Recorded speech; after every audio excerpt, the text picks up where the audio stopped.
My first success came from the neighborhood. I really dance. Hey, show my dad the rap. Out in front of my little, by the porch, I would do my So little you dance. would do that? Like Little Willie was... Yeah. I'm not resisting. I'm not resisting. Inhumane theater. I was raised in an all-Mexican community in Boyle Heights, East LA. The song is a movement. Some artists are afraid of AI. Hey, I want to make a ranchero song. I am going to set up your ranchero song idea. Oh, it's already making it. Wait, so are people afraid of AI? It's already here and it's divided us. It creates. Does that stop you from creating? Uh-oh, here it comes, here it comes. Can I get my speaker? Okay, world premiere. Oh my God.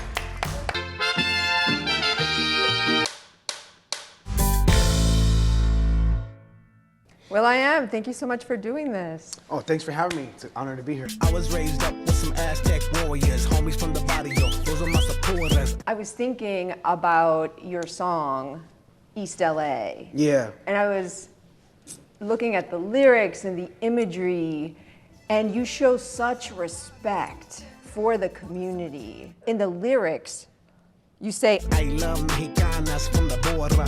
or I'm a Mexicana from the border, so I really like that one. Raised with Aztec warriors. Yeah. And then you say, I'm a black Chicano, so this is for la raza. and that's really deep because you go from celebrating the culture to being part of it. Well, I was raised in an all-Mexican community in Boyle Heights, East LA.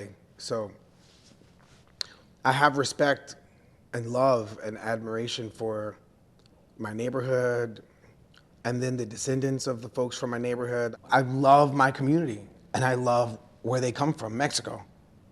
And so my foundation, the majority of the kids in my foundation are Mexicano.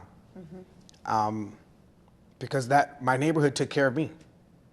And I didn't choose where I was raised, but I'm so happy that I was raised there. It was the most colorful, the most beautiful, the most loving environment. One of the things that I was most deeply moved by is in your testimonial that's linked to the song. We all would go to the Get Free Cheese together, powdered milk together at Resurrection Church. We would all go to the welfare office together. You talk about the government cheese and the powdered milk. And it was really deep for me because I grew up in the Rio Grande Valley, and I'm thinking the federal government was giving poor kids in the 80s the same cheese, Yeah, the same powdered milk. the We were cheese that just in doesn't melt. Yeah. Yeah. I mean, it made for good quesadillas at the time, you know, when you're trying to figure out Yes, what exactly. to eat. It was like really good. But it was so deep because you also mentioned that when you have nothing, you have everything because you have family. And I remember we used to take that cheese and share it with our family. Yeah. Which is what I wanted to ask you about because you came back and you started a school and you're in essence preparing the next generation of Black and brown leaders in this country. Yeah.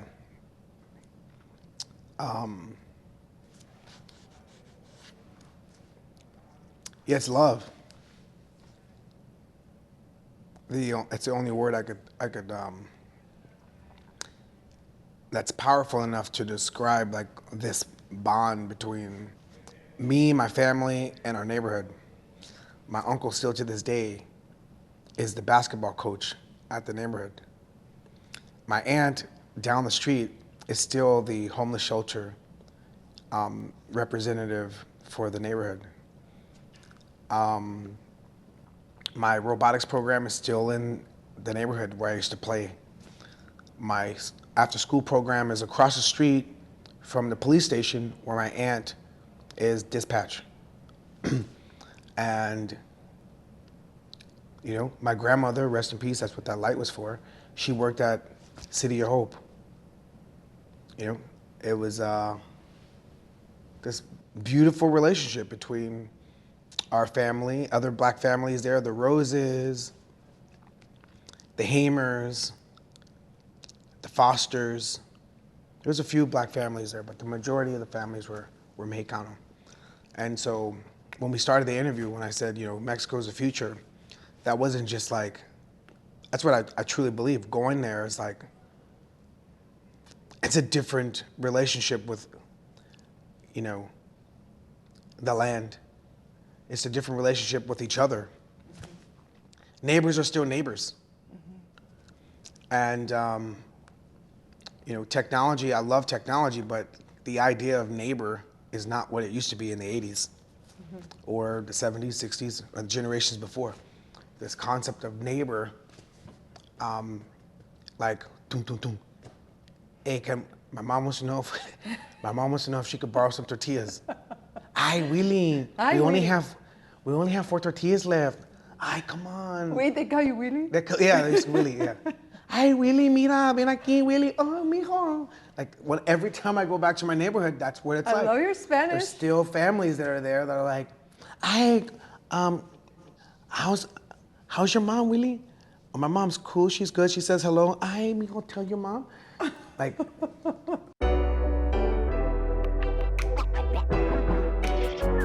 my mom's like, why do you always go Sunday? So I go Sundays because I stop by on 4th Street. I get my raspados, the tamarindo with That's the chamoy. when I knew in the lyrics. That's when I knew you were real. Yeah. Raspas, cohetes, la chota. I was like, oh, yeah. No, because I'm like, he knows the barrio. where are you gonna get like tamarindo with chamoy? I'm not getting that in freaking like. Nope.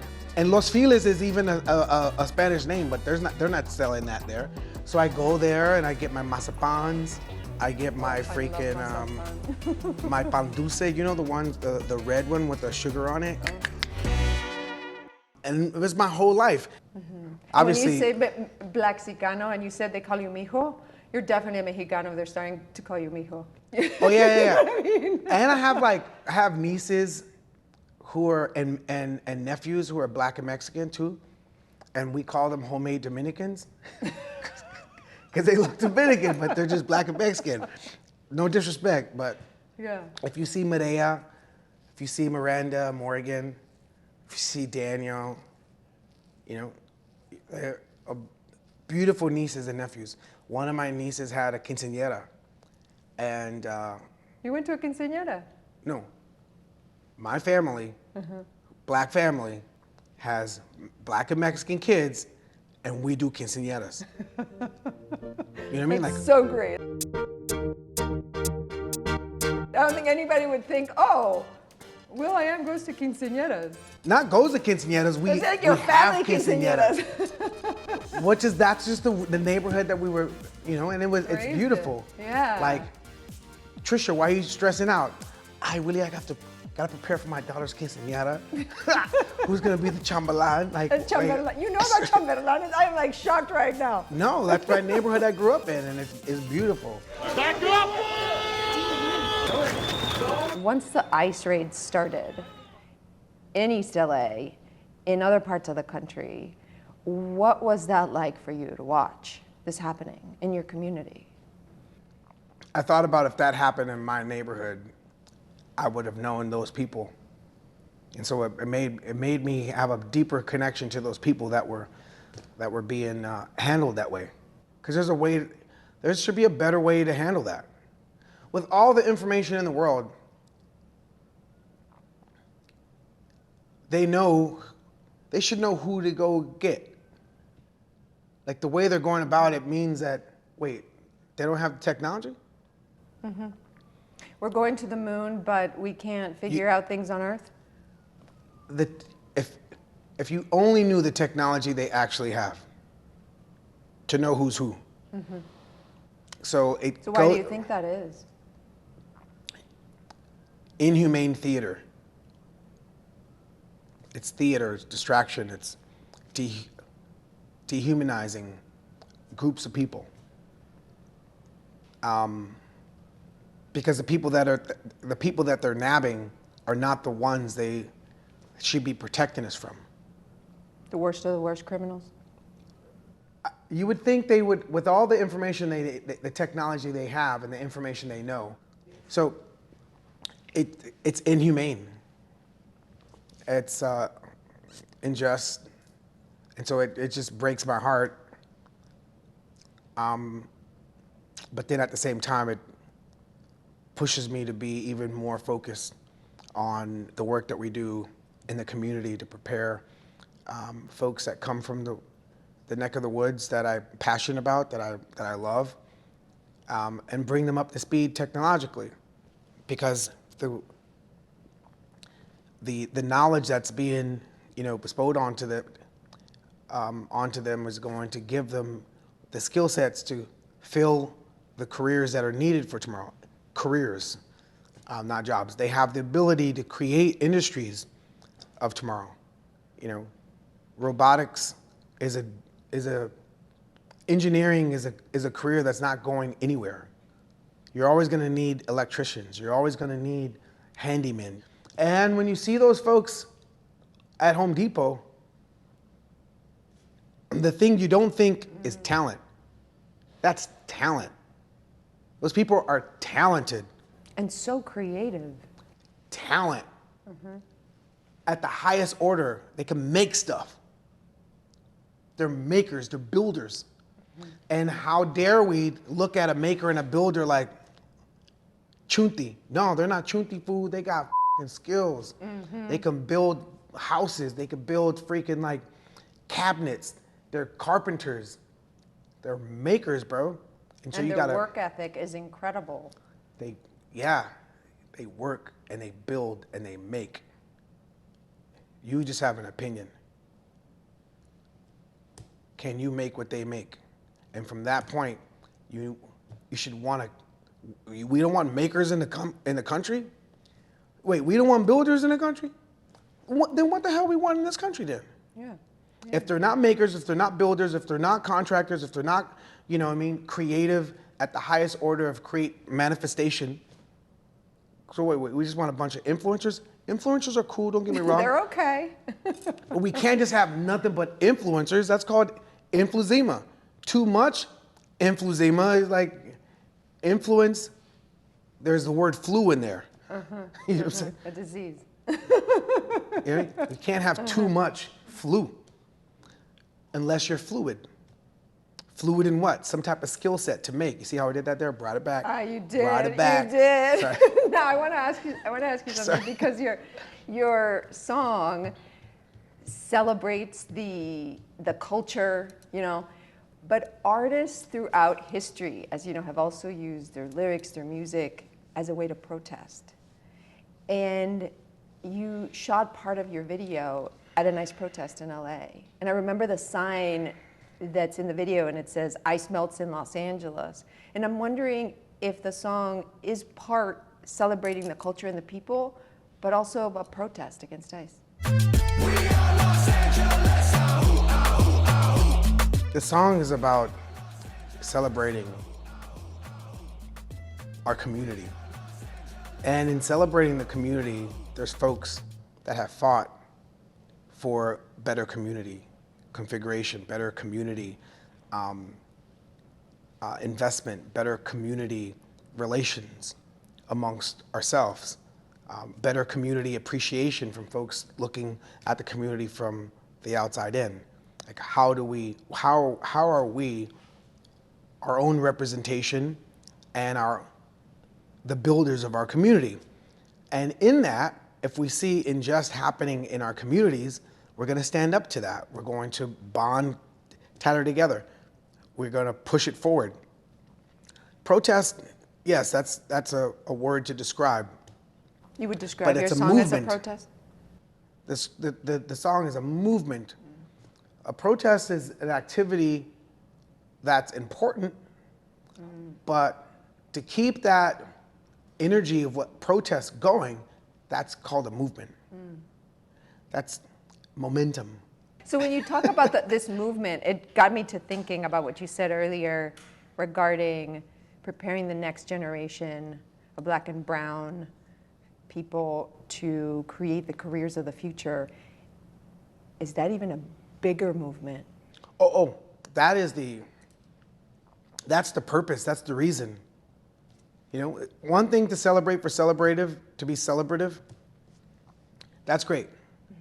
But what the community, because my first success came from the neighborhood. I really dance. Hey, show my dad the rap my first audience was Estrada Courts. Out in front of my little, by the porch, I would do my Wait, so little you dance. would do that? Like Little Willie was. Yeah. And so my first audience was like those people in the neighborhood. Gil, he was a quinceañera DJ, you know, and he used to let me record and his mom still lives there. And I go and visit them when I'm in town to see like my foundation. My contribution now that I have success, my pay forward, my pay back, is to go back to the neighborhood and build a program where the pathway to professionalism is more secure than, you know, yeah, I could easily build a music studio there. And I will. I think it would be a good thing to go back and build like some type of music studio in the school. That's been the dream, is to like outfit Roosevelt High School with a Firme music studio, but paving the way. So I started with just 65 kids. Now throughout LAUSD, we serve about over 14,000 students. We're in over 400 high schools with our robotics program. And yeah, so that's the energy, the momentum to this movement of like, you know, self-amplification, taking yourself to the highest level of what you think you're capable of, and applying yourself in technology. And that's what led me to now being a professor at ASU, you know, teaching this course that I created called the Agentic Self, where people build agents that they own. Some artists are afraid of AI. Where do you stand on that? I'm not afraid of. Are you afraid of nature? I'm not. It creates.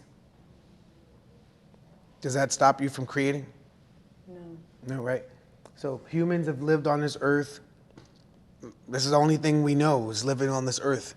This earth creates. It creates life. Does that stop the human spirit from creating? Okay, so now humans have created something that can create. Oh, wait. So what, you gonna be afraid of creating? Well, then you must not be a dope-ass creator then. Up your game. If other things that create scare you from creating. Humans playing humans is still the thing people want to watch. And so you have to believe in humanity. We, at this time, as awesome as tech is, we have to check our values. What do we actually value?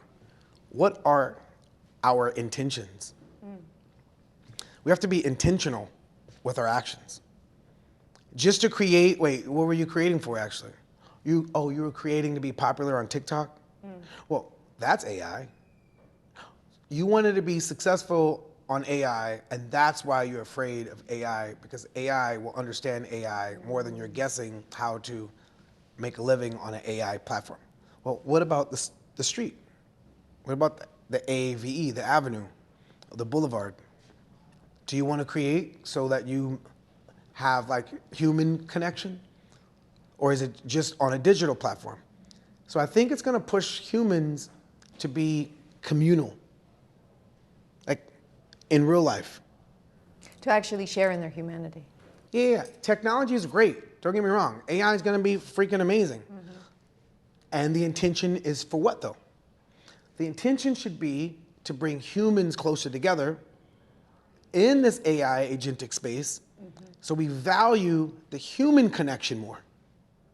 Because if it's only for like the digiverse where you don't even know the difference if you're talking to an agent or a bot or a human on social media, and then social media's algorithm has us doing the foulest, most wickedest things to one another.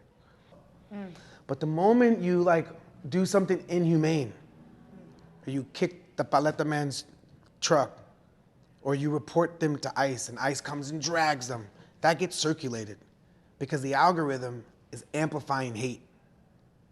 So are people afraid of AI? It's already here and it's divided us. You don't have to post that stuff to get views.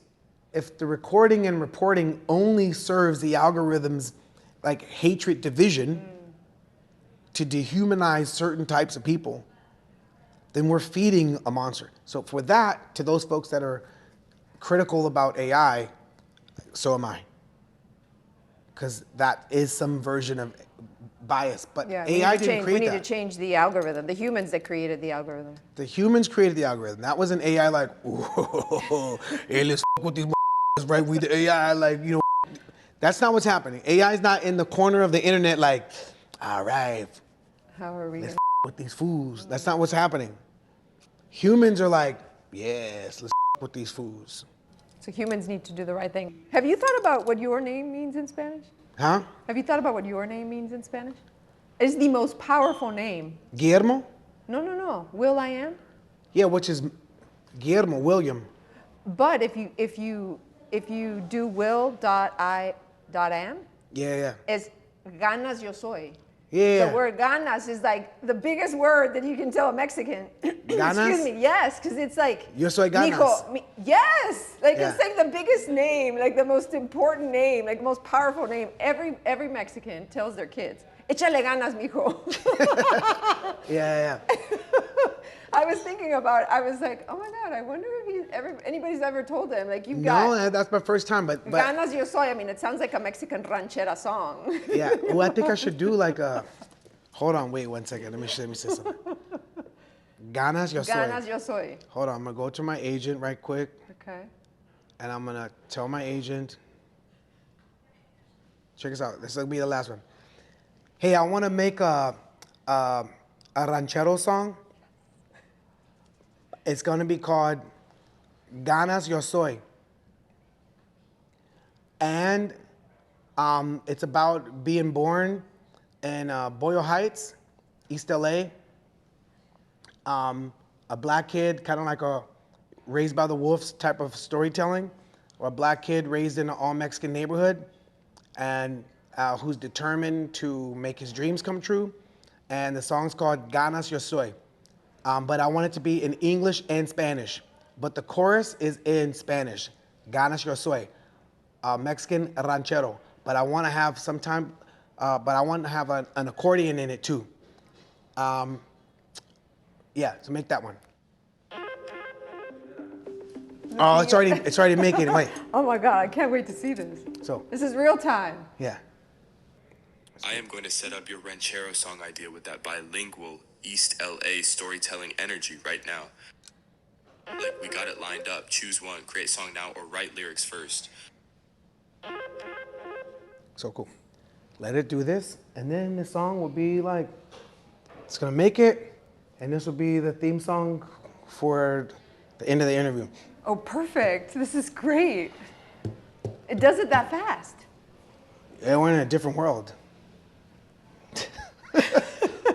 And this is part of what you're teaching in the class. This is our product, Yeah. FYI.ai, and what we teach in the class, and every student builds their own agent. This is the one that I build. So, uh-oh, There here it it is. comes, here it comes. Can I get my speaker? Okay, world premiere. Oh my God. Here we go. So, Here we go. Let's see how it turns out. World premiere, mirror. Let's do this.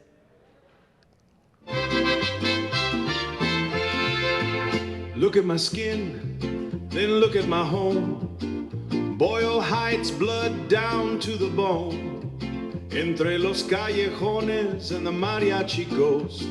De Boyle Heights para el mundo. Yo soy.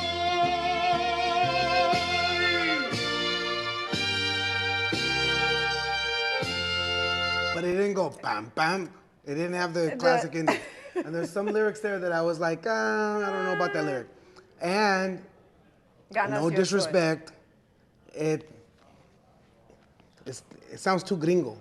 Yeah. So Yeah.